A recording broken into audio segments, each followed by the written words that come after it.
Баршаңызға сәлем, есімім Әсем, каналыма қош келдіңіздер. Бүгін өте тез жасалатын краб таяқшасы қосылатын салат түрімен бөлісемін. Қажетті өнімдердің мөлшері видео астында жазылған, қарап көріп алсаңыздар болады. Ертілген краб таяқшаларын ұсақтап турап аламыз. Қасына қызанақты тураймыз.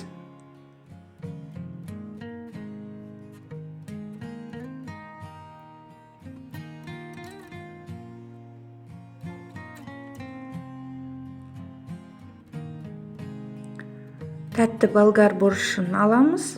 Керек емес жерлерін тазалап, ұсақтау қылып турап аламыз. Болгар бұрышының сары түсінде қолдансаңыз болады. Менде қызыл түсі бар екен. Қызылын қолдандым.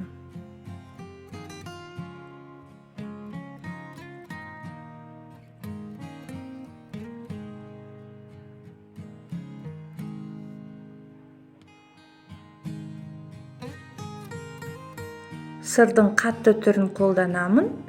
Оны үккіштен өткізіп аламын. Сарымсақтың бір тісшесін де үккіштен өткіземін.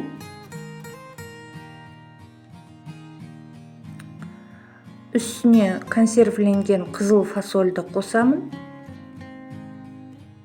Қажетінше тұздап, ұнтақталған қара бұрышты сеуіп аламын. Майонез қосып, жақсылап араластырамын.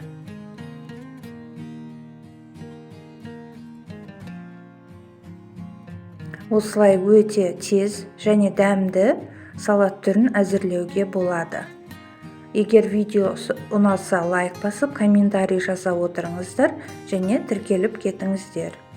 Астарыңыз дәмді.